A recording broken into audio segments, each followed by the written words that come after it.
இயேசுவின் பரிசுத்த நாமத்திற்கு ஸ்தோத்திரம் உண்டாவதாக.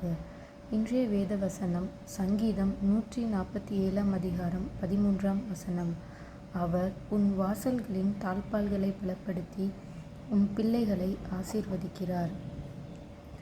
நம்ம வாழ்க்கையில் பல நேரங்களில் பயம், பாதுகாப்பில்லாத உணர்வு, குடும்பத்துக்கான கவலை வந்து நிற்கும். வேலை நிலைமை சரியில்லாமல் இருக்கலாம். பிள்ளைகளின் எதிர்காலம் மனசை உறுத்தலாம். அந்த நேரத்தில்தான் இந்த வசனம் நமக்கு நம்பிக்கையை கொடுக்கிறது.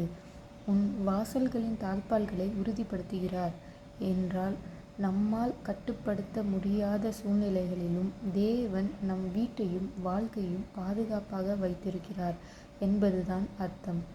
யாரும் பார்க்காத இடத்தில் கூட அவர் நம்மை காத்து கொண்டிருக்கிறார்.